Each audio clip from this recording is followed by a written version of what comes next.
Fox News host Bill O'Reilly faces questions this morning after new details emerge about harassment allegations. A New York Times investigation found that 5 women received a total of $13 million in payouts. They were made by Bill O'Reilly or Fox News parent company, that's 21st Century Fox. Now, in exchange, the women agreed not to pursue litigation or speak about their accusations of sexual harassment and inappropriate behavior. In a statement, the company says, quote, 21st Century Fox takes matters of workplace behavior very seriously. And while he denies the merits of these claims, Mr. O'Reilly has resolved those he regards as his personal responsibility. CBS News reached out to the women named in the New York Times report. They declined to comment or did not respond. New York Times correspondent Jodi Kantor is a CBS News contributor. Good morning, Jodi. Good morning. Lots to discuss here. First, 2 of these settlements came after Roger Ailes was dismissed by 21st Century and after Fox said in a statement that behavior that disrespects women or contributes to an uncomfortable work environment will not be tolerated. That's pretty significant.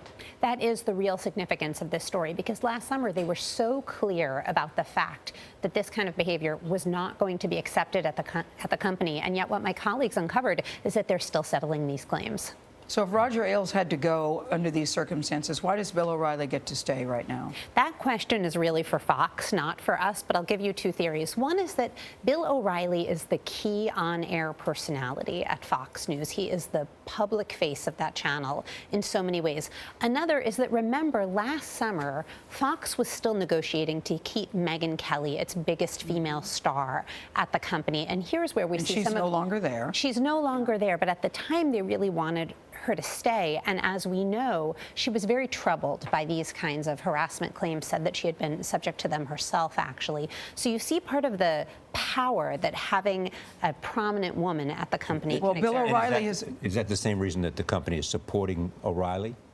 Well, certainly it's in their interest to keep their talent on the air. He has a huge following. Bill O'Reilly has released a statement. He says this: just like the other prominent and controversial people, I am vulnerable to lawsuits from individuals who want me to pay them to avoid negative publicity. So what do you make of that response? And doesn't it open the door now for people to say, well, he's going to pay, I might come up with a claim? Well, I would keep in mind that there's a pattern here. This is not one woman who's come forward. This is now several. So the idea that he's the real victim here and that these women are targeting him to get him to pay up, I think there are some questions about that. You talk about that pattern. As the New York Times reports, O'Reilly would create a bond with these women. He would offer them advice, promise to help them professionally, and then pursue sexual relationships with them. So they were worried that if they rebuffed him, it would hurt their career.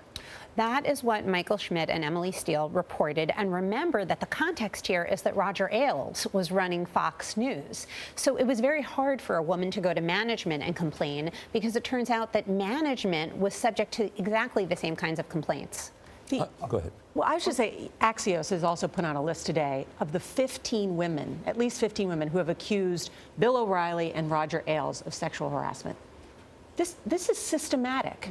I mean, this is a huge problem. It's the top cable news company. It's the person who ran that company. It is the biggest star at that company.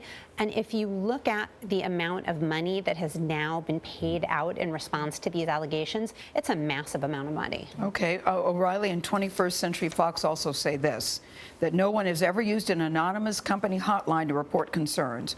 Why do you think that this is an important point that they're making? Well, I'd question whether a sexual harassment claim can ever really be anonymous.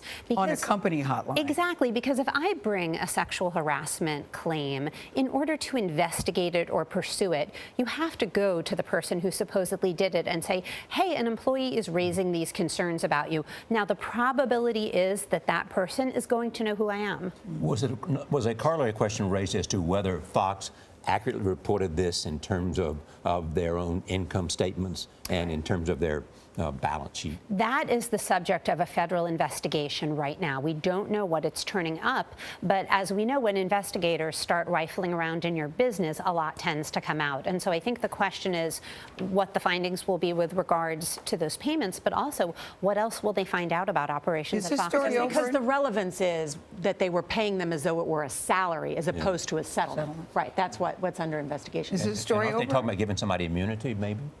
I'm not. Yes, a former Fox News executive does have immunity. Do you think the story's over now that the settlement has been announced? That's what we don't know. These allegations have just kept coming since last summer. All right. Thank you, Jodi Kantor. Thank you.